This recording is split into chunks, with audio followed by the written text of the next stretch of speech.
This is the TJ Schwarz Lost Trail 5, and this is a video I really didn't want to make. If you're interested in hearing why, keep watching. Now, before we get started, I want to thank TJ Schwarz for sending out the Lost Trail 5 so that I could share it with you. Now, let's just clear this up right away. The reason I said this is not a review video I wanted to make is because I didn't want to stop carrying it. See, once this video is done, I need to put this knife away, at least for the time being, so that I can start carrying another knife that I'll eventually be reviewing. And I'm enjoying using this so much that if I stopped here and never tested another knife, I'd probably be happy with just this knife. Now, you're probably interested in why I say that. So what we'll do is we'll focus in on the knife. I'll go over a few specifications as well as design. And then, of course, we'll do some testing and we'll wrap this video up. Now, like always, what we'll do is we'll start by taking a look at the sheath before we focus in on the knife. So let me take that out and we'll lay it aside for a minute. So this is an interesting sheath. I mean, it doesn't look special, but when you learn how TJ went through the design process on this, you get to appreciate just how much thought went into it. So to start with, it's a simple pancake-style Kydex sheath. It is OD green in this case. There is a drain hole. People ask me to show the drain hole, so there is a drain hole on this.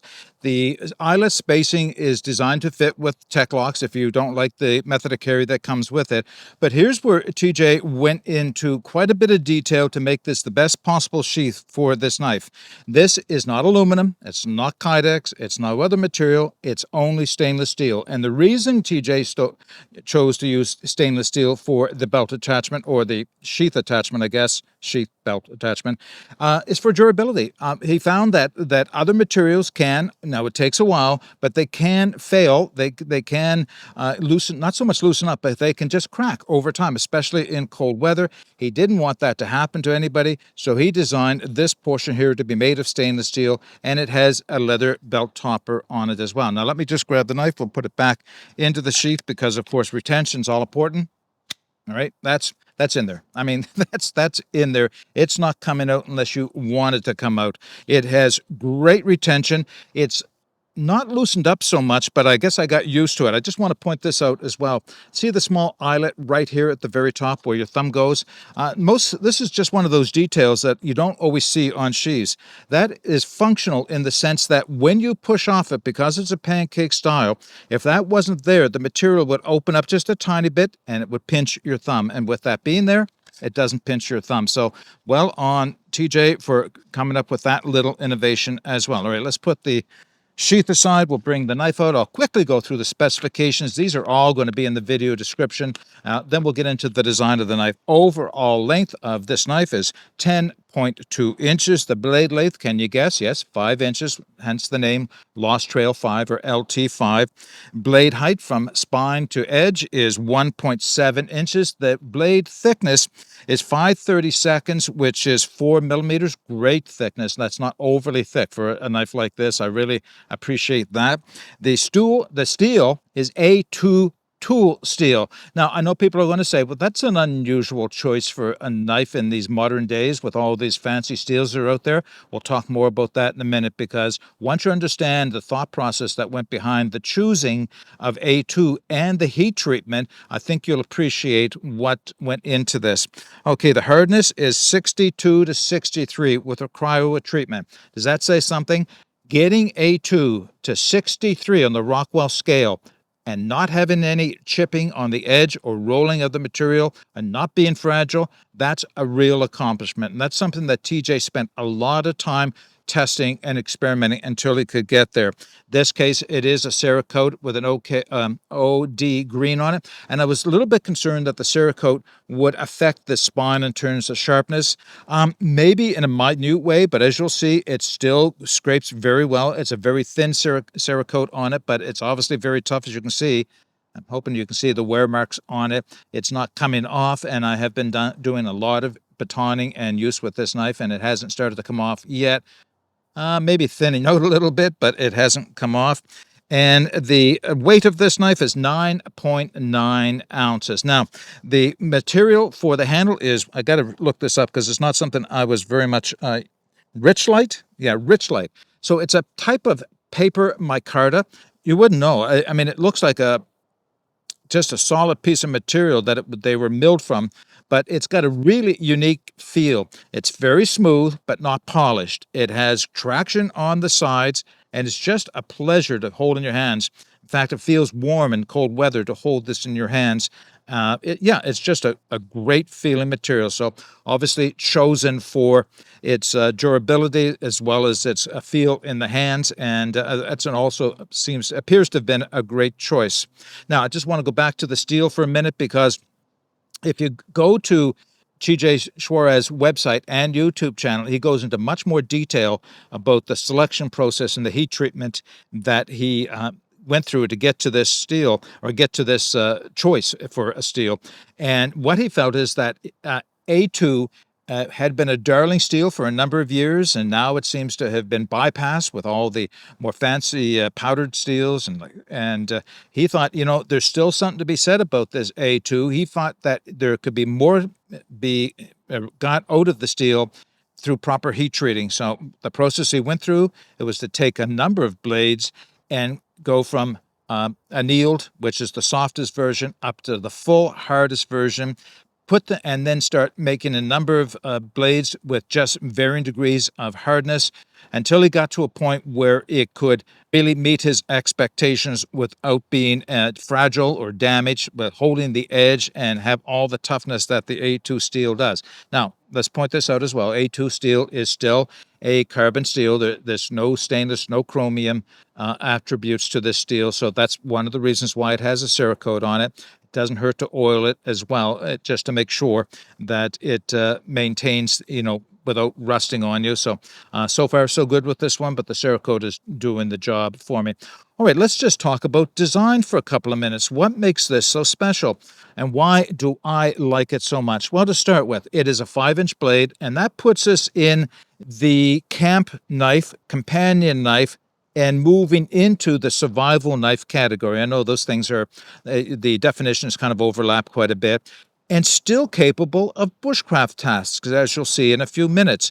I think it's a great knife that will kind of span the whole range of uses. It is not a full flat grind, but it is a high saber grind. If I roll the knife like this, you'll be able to see the flat portion at the top. So it is better than halfway up, where it starts and then works its way down. And because of the height, you get a very thin edge. There's still plenty of steel behind the edge, so that it's still tough enough, and you'll see that when I do the demonstrations, but it gives you a great deal of slicing ability. It really does. Now, there's a lot of belly towards the forward edge here, and as a result, this is not a good carver. I shouldn't say it's not a good carver. It will carve, but there are knives that'll do carving better, because you can see, even though it does have a fine point, it has a lot of belly.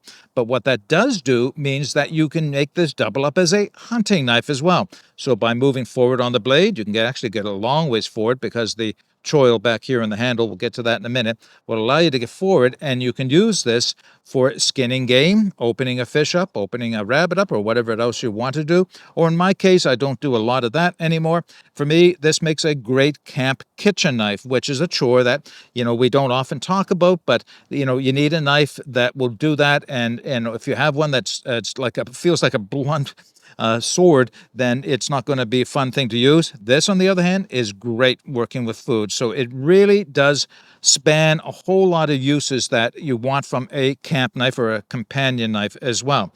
All right, so that's the blade. Now, it has a slight drop to it, very slight, so it's almost flat right across the spine, which I did mention has a great 90 degrees angle or edge on the top of it. I'm going to be moved down to the handles. A few things I want to mention. So it is very smooth and rounded over the top and over the bottom, makes it very comfortable in the hand, but it's not especially thick through here, as you can see. The handles or the scales are held on with Allen screws, Allen bolts, I guess it would be in this case, 3 of them, plus lanyard hold at the back. And yes, a nice little piece of bright green paracord in this case. And I'll talk more about that in a minute, because there's a reason why I left the loop on it as long as it is. The choil up front does give you some great security on the knife, and so there's no worry about it slipping forward. It does allow you to grab it. When you're grabbing the blade forward, you have some security of using your fingers back here to hold the knife as well. So it provides a a great hold in a number of different positions, which we'll get to. These aren't really thumb scallops, but they do aid with the pinch grip right up at the top here. You can see that little relief cut right there as well. So that works for the pinch grip if you're working on game or working on wood or anything up front where you want to make sure you have control right there. I don't think I pointed this out. Look at the size of the sharpening choil. It's not a finger choil. Don't try putting your finger there. It's a quite a large sharpening choil. Personally, I would like to see that a little smaller with the edge brought back a little closer to the plunge line, to the ricasso back here, here, just so that I can get closer to it with my hand when I'm doing carving, but it hasn't been in the way. That's the best thing to say about it.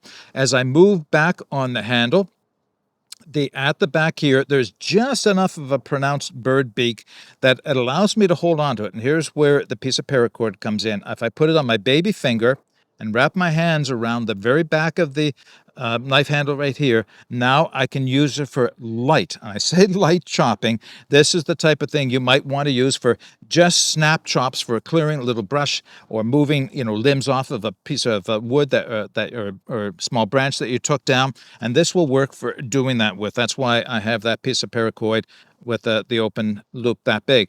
The patang does protrude. It is not sharp. At least not very sharp, how should I say.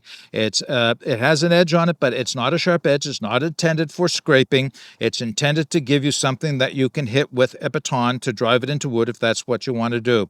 Now, the last thing I'll show you is just come up to the tip itself to see how that thickness of the saber grind gives you a nice point, fine enough, but still quite robust. So you can actually drive this into wood without fear of breaking the tip. Yeah, I really like the feel of this in my hand. Oh yeah, XL hands, right? And I can still hold on to this and feel comfortable at the same time.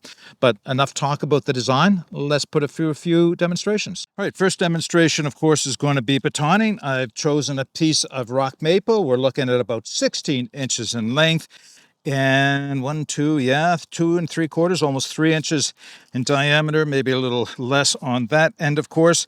There are a couple of good sized knots in this. Now, first thing you have to remember, of course, is that this is not an axe and it's also not a chopping knife. So be reasonable. This is well over what I would normally use this knife for. But again, this is a demonstration of its capability, not necessarily what I always do with a knife. So let's put this knife down through this.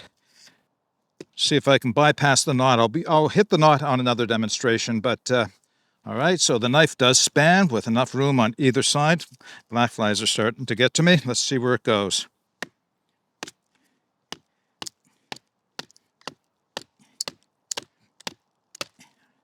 Lost the bark, which is always good. There we go. Yeah, that's a good... Oh, I did go through the knot. How did I end up going through the knot? I thought I missed it. Oh, it's another knot. I didn't see. So I did go right through a knot down here. Okay, so using this for batoning, I'm going to be splitting that out a little further to see if I can get some other sticks out of it for carving. You would think that a blade with that much flat on it would have a hard time going through a large piece of wood. But of course, a saber grind actually does a fairly good job of splitting wood apart depending on how tall the grind is.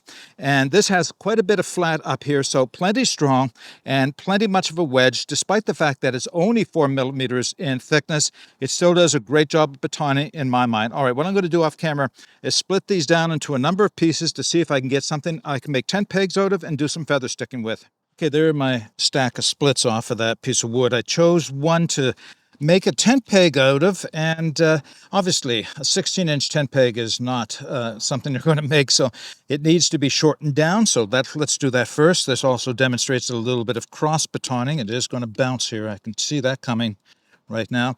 Yeah, we're going to take about 5 inches off of this. Now that was easy enough. Save that little piece of wood for later. All right, so on this one, we're going to put a notch. I wonder if I can roll the notch in here. So this is kind of hard and old wood, but we'll give it a go to see if I can roll it in.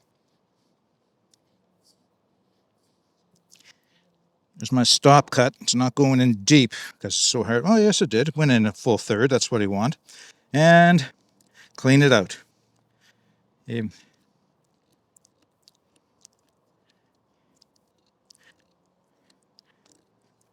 Clean it out a little bit.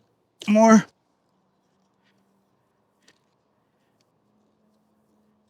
I normally don't make my stop cut, or not my stop cuts, my tent peg ends quite so deep like this, but can demonstrate the purpose. Now, there's the daily search and rescue flyover coming, so if you hear a helicopter, you'll know why. Okay, so I've created an L7 notch right here.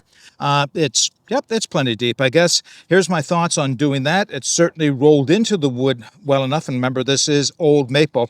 I did find that the sharp edge up here near the spine, rolling it off my thumb, just a little bit sharper than I like.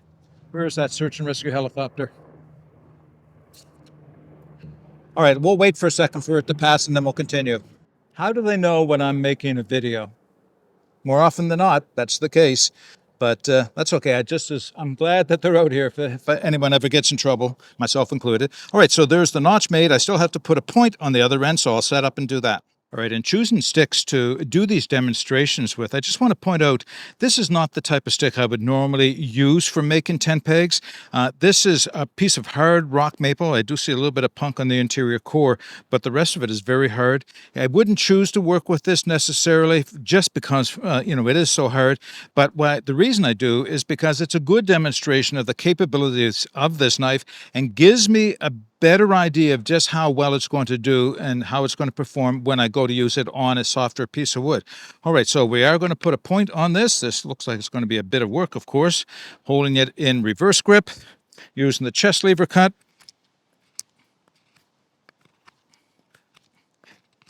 It is hard wood, though.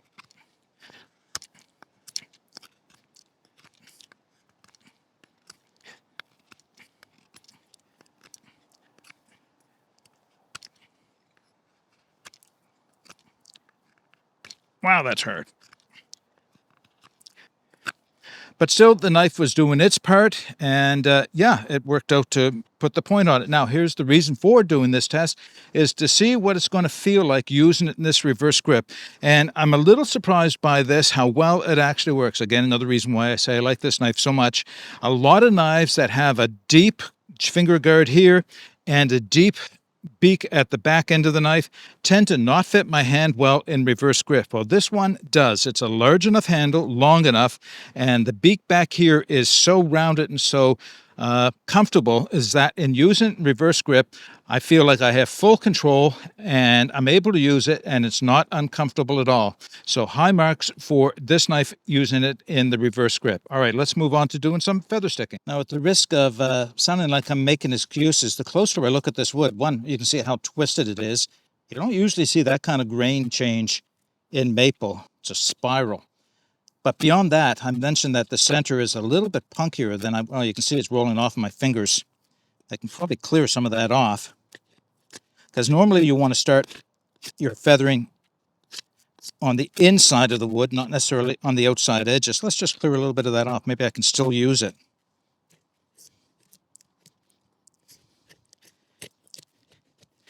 All right, well, that's enough to give it a start anyway. We'll see where it goes from here. All right, let's see how well this is going to feather. I will start on an outside edge because I have a nice sharp place there. Look at that, eh? Look at that curl. If I can keep them on the stick, that is. That one's a little bit bigger than it needed to be.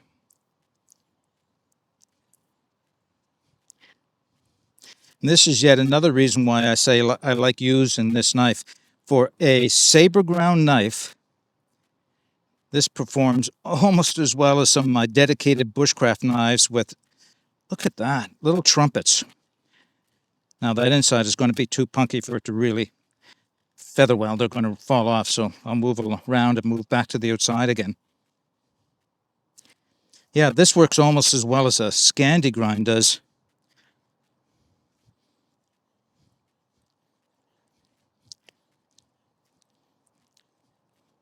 All right. Not bad for just a couple seconds worth of feathering. Now, here's the thing I want to say about it. Still very comfortable in my hand. I am way forward on the choil in order to get close to the edge way back here.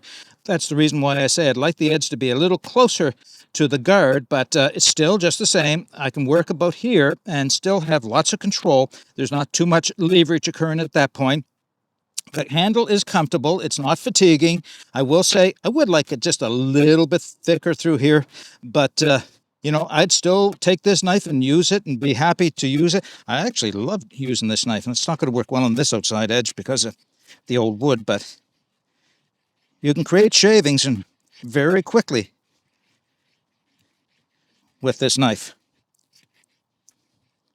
Right on. All right, now let's do a little bit of scraping. Little split of maple again that I'll use for a base to catch my scrapings on. This is that same feather stick. I just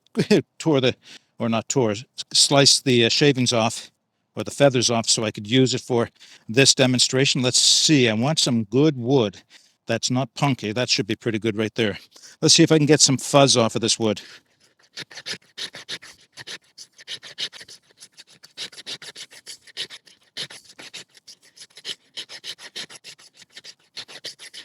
All right, I will say I've done better. I'm not sure if it's going to be, it's the knife. Let's try another edge on this. Let's try this end of the knife or the stick.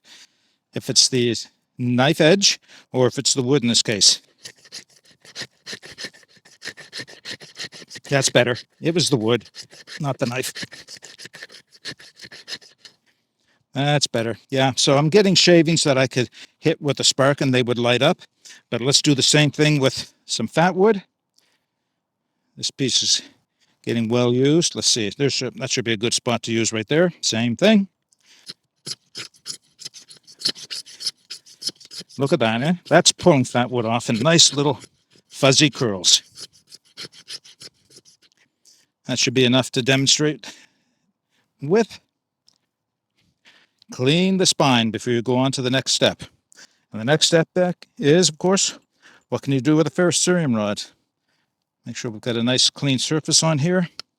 That should work. And there we go. I'd say this knife passes that scraping as well. All right, I think that's enough. We can wrap this video up. All right, a few closing thoughts on the Lost Trail 5 or LT5 from TJ Schwarz knives. So, you know, you might think A2 tool steel, hardened to 63. Man, that's either going to be chippy or it's going to be really hard to sharpen. And the fact is, it's neither. It impresses me to no end just how well this knife maintains an edge. Now, I have on more than one occasion, I'm probably only 3 or 4 times, ran this down ceramic rods and then strop it. And people ask, why don't you let it get dull and sharpen it? I don't. I like to keep my knives in peak condition, so whenever I get home, I will, before I put it away, I will either, if all it needs is a strop, that's all I do. If it feels like it could be touched up a little bit more, then I put it on a ceramic rod, and then often I'll oil them, not usually ones that are coated, but the rest of the knives, I mean, you can coat this one if you think it's going to get wet just for that added protection. And yeah, that's all I ever really seem to need to do for most knives. Now, some knives require more touching up than others. This one, not so much. And I have had it, I don't want to say dull, but lost its peak performance, and literally just stropping is all it took to bring it back to peak performance. And again, very, very impressive. You know, I could let it go to full dull and then have to put it to stones and work it through. If it ever happens, you know, then, well, I'll deal with it at that time. But until then, I'll continue to treat it the way I have, and it's been treating me well, so I'll make sure that I treat it well after each time I take it home. So, last closing thoughts on this. I was really honest when I said that I'm going to miss the testing and wearing and carrying of this knife because I just like it so much. It's not a dedicated bushcraft knife. It's not a big chopper, and it's just a good do-all camper companion knife. That's the best place to put it. I would trust this if I had to use it in a survival situation. If I was an active duty in the military, I might even consider carrying this on duty because it certainly will live up to the toughness you would expect for those uses as well. It's just a, how do I say it again? Just a great overall knife. Now, scraping, I'm going to give it an 8.5 out of 10, not a perfect 10, because It could be a little sharper, but that's because of the Cerakote on there. I guess if you wanted to take the Cerakote off, you could gain a real good sharp edge on it, but it's sufficient for me. I'm quite happy with it the way it is. I can't believe how well this knife feathers. It's almost as good as a dedicated bushcraft knife is for feathering. Again, the only things I think I would probably like to see a little different is for the sharpening choil, for the edge to be a little bit closer to the guard, and just so I can get a little closer to the edge when I am using it forward in my hand like that. Yeah, this is just a great overall knife. What more can I say? So again, as I always do, I'll put all the specifications and the links in the video description so you can take another look at it. If you have any comments or questions on the TJ Schwarz Lost Trail 5, put those in the comments section. But until next time, get out and explore and take that path less traveled, because it will make all the difference. Bye for now.